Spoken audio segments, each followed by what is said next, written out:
Mesmo após 4 anos desde o surgimento da Covid-19, ainda há sequelas significativas associadas à doença. Além dos pulmões, os rins são os órgãos que podem ser afetados por ela. Isso de acordo com um estudo da USP, Universidade de São Paulo e da Escola Paulista de Medicina, indicando que 36% dos pacientes hospitalizados com sintomas graves da doença desenvolvem algum problema renal ou sequelas. Para explicar melhor para a gente sobre esse assunto, nós recebemos o nefrologista, Dr. Riberto Garcia. Doutor, seja muito bem-vindo. Boa tarde, doutor. Boa tarde. Prazer, seja bem-vindo. Bom estar aqui. Obrigada, doutor. Prazer é nosso. Doutor, quando a gente fala de Covid-19, acho que as pessoas ficam assim, ai meu Deus, já queria que isso tivesse passado. Ah, não passou ainda, né, doutor? Não, não passou ainda. Não passou de nenhuma das formas, tá certo? Porque ainda temos pacientes com Covid ainda sendo internados, tá certo? E ainda com Covid em situações muito graves. Óbvio que não é aquela situação do passado, do começo de 2020, meados de 2020 até 2021, mas ainda vira e mexe, para quem trabalha em unidade de terapia intensiva, se depara com um paciente internado em situação muito grave na unidade de terapia intensiva. E nas unidades de internação que não unidade de terapia intensiva, vira e mexe, você tem um paciente isolado com suspeita de Covid ou situações intermediárias entre situações um pouquinho mais graves, né? Porque de verdade o Covid hoje, entre aspas, se tornou um quadro muito parecido com uma síndrome gripal, né? O indivíduo fica eventualmente com o nariz escorrendo ou com um pouco de dor no corpo ou muita dor no corpo, mas não uma situação que efetivamente o leve para a unidade de internação, para o hospital. Normalmente ele vai ao hospital para fazer o diagnóstico e fica fazendo o acompanhamento em casa para ver qual é o destino da situação. E doutor, quando a gente fala dos rins, porque geralmente todo mundo ficava muito preocupado com os pulmões, né? Sim, e realmente tem que se preocupar. Claro. Mas quando a gente fala dos rins, é correto dizer que ele também é uma das partes mais afetadas? O segundo órgão mais afetado pela Covid-19 foi o rim. Assim, os pacientes internavam em situações muito graves, com queda de pressão muito importante, precisando de ventilação mecânica e de remédios para elevar a pressão. Essa é uma situação mais ou menos clássica em que há um comprometimento renal. Então, o aumento do número de pacientes nesse tipo de situação na unidade de terapia intensiva levou a um aumento do número de pacientes com injúria renal aguda. Tá certo? O nome correto hoje que a gente usa chama-se injúria renal aguda. A gente já usou insuficiência renal aguda, depois doença renal aguda, mas o preconizado pela Sociedade Brasileira de Nefrologia é injúria renal aguda. Então, esses pacientes que gerou em vários levantamentos, inclusive no Brasil, gerou em torno de 30%, 40% dos pacientes graves evoluíram para algum grau de injúria renal aguda e muitos deles, cerca de 50% deles, necessitaram de algum tipo de tratamento de substituição de função renal. Aí nós estamos falando de hemodiálise ou das hemodiálises contínuas ou nos hospitais que puderam oferecer esse tipo de tratamento. Doutor, isso é muito sério, né? Porque a gente pensa que o nosso rim, a gente sempre gosta de falar aqui que ele filtra, é o nosso filtro, né? É mais ou menos isso. E aí, quando a gente, por exemplo, está numa situação, né, de estar com uma doença, enfim, a gente também toma muito mais remédio, Sim. Geralmente desidrata muito. Isso é que gera as consequências, doutor? O que geraria uma injúria renal, por exemplo? Então, aí a gente tem que dividir a injúria renal, a doença renal em duas situações. A doença renal crônica, que pode ser desencadeada por uma série de situações, mas as razões mais clássicas da doença renal crônica são diabetes mal controlado, hipertensão mal controlado. Então, a maioria dos pacientes, muitos dos pacientes que a gente recebe no consultório ou nas unidades de diálise são diabéticos hipertensos que deixaram de cuidar das suas doenças de base e a doença de base levou a uma lesão renal definitiva, tá certo? Então, é muito importante. E, por último, em terceiro lugar, as doenças inflamatórias do rim, as chamadas glomerulonefrites. As glomerulonefrites não têm uma causa muito clara para isso. É uma doença autoimune que aparece assim, ainda não se tem a resposta clara por que ela aparece em determinados indivíduos e outros não. A sorte é que ela é comum, mas ela não é muito comum. Ela não é rara, mas ela acontece com frequência. A gente recebe com frequência pacientes com glomerulonefrites no consultório. Mas a causa mais importante é diabetes e pressão alta. Isso leva à doença renal crônica. A doença renal crônica ela tem uma série de estágios, né? Que ela vai de 1 até 5. Doença inicial, 5, doença final, pré-dialítica. Então, se a gente consegue fazer o diagnóstico dessa doença inicialmente, nós podemos andar com uma série de orientações para que a doença evolua de uma forma mais lenta, né? Há que se lembrar ou oferecer a informação de que a doença renal crônica ela não é uma doença estacionária, ela é uma doença evolutiva. O papel do nefrologista é fazer com que ela evolua tão lentamente que dê tempo de o indivíduo ficar muito tempo fora da unidade de diálise. Então, esse é o papel do nefrologista. Isso é uma situação. É certo que ele vai precisar. É certo que ele vai precisar. É óbvio que se você recebe um indivíduo com 30 anos, com 20 anos de história de diabetes, dá tempo dele viver o suficiente para chegar na unidade de diálise. Você pega um indivíduo com 80 anos, com várias comorbidades, no estágio inicial, talvez dê tempo dele evoluir a óbito aos 100 ou 110 anos sem precisar de tratamento dialítico, tá certo? Então, é certo que ele vai evoluir para necessidade de diálise. Depende de quando isso aconteceu na vida dele. Que interessante. Doutor, quando a gente fala dos rins, muitas pessoas falam assim, mas a gente tem 2, se der problema em um, de repente eu consigo recuperar, porque a gente sempre tem uma desculpa para algo, né? Ou é porque segurei muito xixi, ou é porque eu esqueci de me hidratar, ou porque de repente, minha diabetes eu nunca consigo controlar, mas se der algum problema eu tenho outro.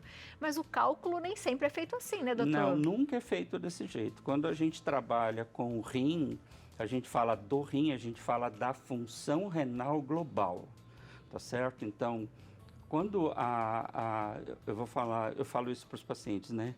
Quando Deus arquitetou o ser humano, nas primeiras semanas do embrião, o indivíduo tem um broto nefrogênico só, como se fosse um órgão só.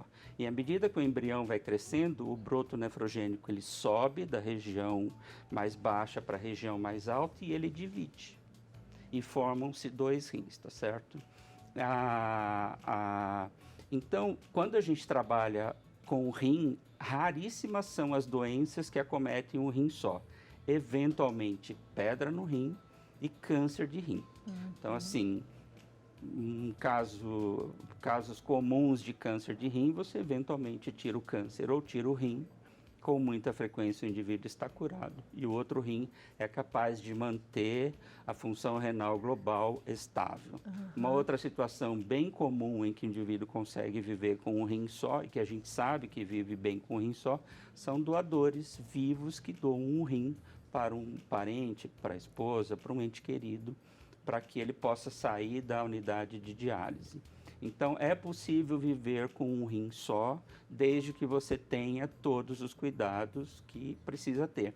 Mas esses cuidados são importantes para quem tem 2 rins também, tá certo? Então, assim, não adianta você ter 2 rins e ficar obeso, diabético sem controle, hipertenso sem controle, e aí a chance de você ter um problema renal no futuro é muito grande. Quando a gente fala dos rins, onde que ele está localizado, doutor? Porque eu achei interessante, eu conversando com o Antônio, ele falou assim, o doutor quer explicar exatamente onde estão os nossos rins, onde estão? Então, levanta que eu vou te mostrar. Levanto. Tá? Eu vou pegar o rim aqui, ó. O rim é um órgão que ele tem mais ou menos o tamanho da mão fechada do indivíduo. Tá. Então, indivíduos maiores têm rins maiores, indivíduos menores têm rins menores, tá certo? O rim, ele parece um feijão. Essa parte branca aqui, ela não faz parte do rim. Essa é uma glândula chamada suprarrenal. É um chapéuzinho que produz alguns hormônios. É uma glândula que não faz parte do rim. Ela só está relacionada ao rim. Ela está aqui, é o chapéuzinho do rim. O rim, ele tem, ele parece um feijão, Aham. ele parece um feijão olhando para a coluna. E eu vou virar você de costa. O rim fica nessa região aqui, ó. Ah, Um aqui. desse lado Aham. e o outro desse lado. E para fora, doutor, ou ele fica dentro? Ele fica mais para a parte das costas do que para a parte da frente do rim. Bem aqui nessa região mesmo, tá certo? Certo.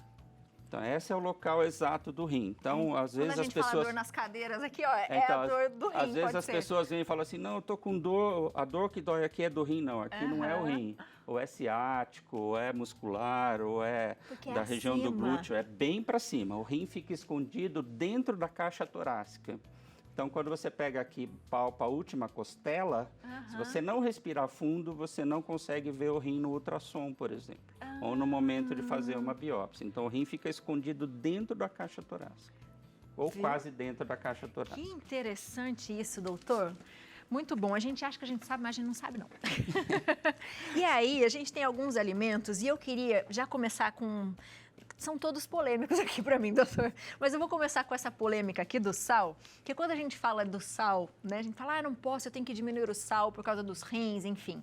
E a gente fala, vou mudar e vou usar um sal rosa, por exemplo, doutor. Então, o chamado sal do Himalaia, que é este sal aqui, que são pedras mais grossas ou pedras mais finas, ele tem a mesma quantidade, ou, na verdade, ele tem uma pequena quantidade menor, quase que insignificante, de cloreto de sódio, né? Por que ele é rosa? Porque ele tem outros elementos. O que produz essa cor rosa provavelmente é o ferro que tem aqui nessa quantidade. Só que ele salga menos do que esse sal.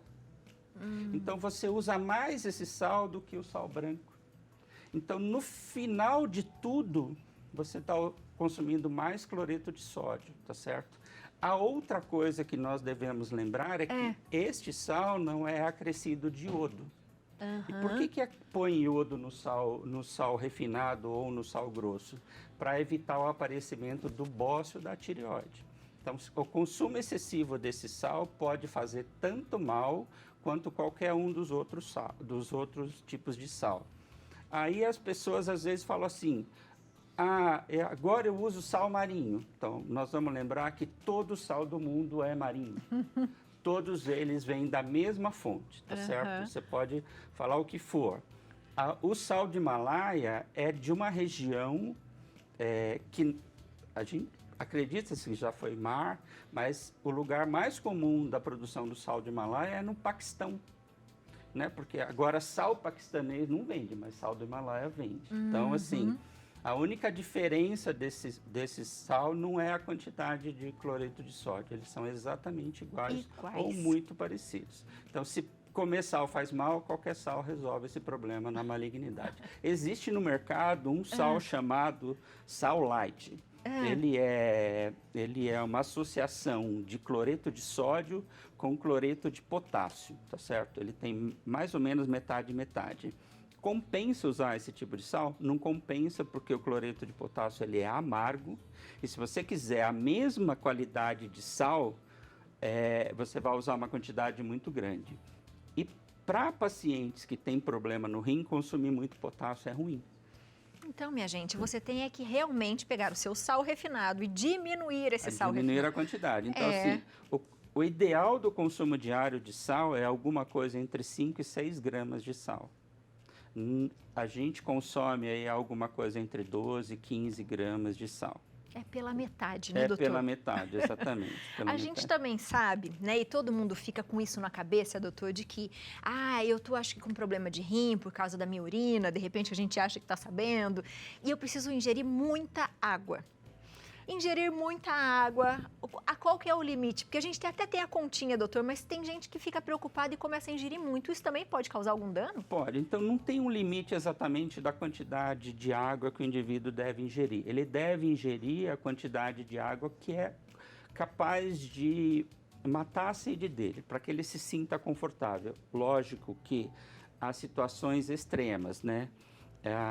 Eu conheço um sujeito que é meu paciente, que ele ouviu num programa de televisão que beber água era bom, Então, atualmente, ele veio por conta disso, ele tomava alguma coisa entre 13 e 15 litros de água por dia. Uau. Isso é uma doença chamada potofilia. Isso pode trazer muito mais problemas do que solução para quem quer que seja.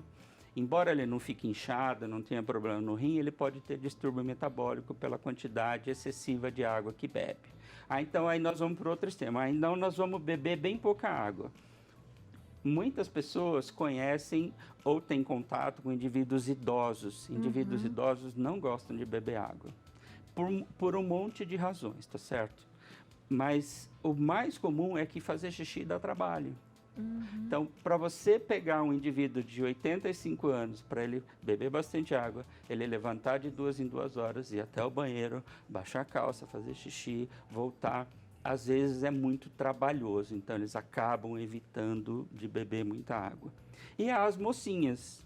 As mocinhas que trabalham fora, muitas delas não gostam de usar o banheiro que não é da própria casa. Então, elas ficam segurando a ingesta de água durante o dia inteiro para não usar o banheiro do serviço, que pode ser que não seja muito agradável mesmo, mas assim, não se pega a doença no banheiro, não se fica grávida no banheiro de forma nenhuma. Então, a orientação grosseira que a gente dá é que beba a quantidade de água suficiente para manter se manter hidratado, se manter bem. Lembrando que nesses momentos de muito calor que nós estamos vivendo, a ingesta de água naturalmente vai crescer. Agora, a água é tudo aquilo que cai no seu vestido e molha. Leite tem água, caldo do feijão é água, o café, o chazinho, o caldo da sopa, tudo isso é água que você tem que colocar no cômputo geral da quantidade de líquido que você vai ingerir. Então também conta, doutor? Conta.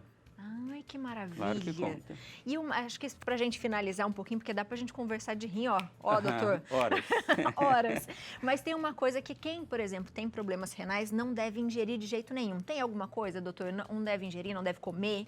Então, quem tem problema renal em qualquer etapa da evolução da doença renal, para ajudar a diminuir a evolução da doença renal, vale a pena diminuir a quantidade de ingesta de proteína de origem animal, tá certo? Então, assim, uma dieta mais ou menos adequada do indivíduo que não tem insuficiência renal é de 1 a 1,2 gramas de proteína de origem animal por quilo de peso por dia.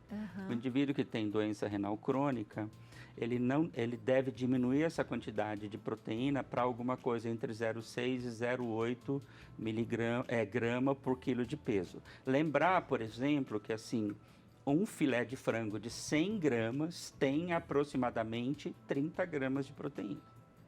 Um ovo tem 7 gramas de proteína. Então, juntando tudo isso no decorrer do dia, alguma coisa entre 0,6 e 0,8. E há que se lembrar de uma coisa que no interior é muito comum, e quando eu morava na casa dos meus pais a gente consumia muito, é a chamada carambola, tá certo? A carambola deve ser evitada por pacientes que têm graus variáveis de insuficiência renal. A carambola tem uma toxina chamada carambotoxina, que pode produzir uma intoxicação no indivíduo. Essa intoxicação pode variar entre sonolência, vômito, convulsão e até coma, por conta do uso, do consumo da carambola. E como é que resolve se o indivíduo consumir carambola? Faz hemodiálise, que a toxina sai na hemodiálise. Sai na hemodiálise. Doutor, seja sempre muito bem-vindo à nossa casa para a gente obrigado. Conversar bastante. A gente falou de várias coisas aqui do funcionamento dos rins, mas aí você de casa aproveita, vai mandando pergunta para a gente, para o doutor voltar e a gente separar por temas, porque o que mais tem para falar, tem muita coisa, né, doutor? Há muitas coisas relacionadas ao rim para a gente falar, dá para abrir um leque gigantesco aqui. Muito obrigada, doutor. Nada, muito obrigado eu. Você de casa aproveita para seguir aqui, ó, o doutor, o telefone, o endereço do doutor é ribeto2@terra.com.br, o site doctoralia, tá tudo junto aparecendo para você, .com.br, e o telefone é o 11 3475 0868. Doutor, muito obrigada mais uma vez. Eu um ótimo final de semana, viu? Pelo acolhimento. Muito obrigada. Muito bom, né?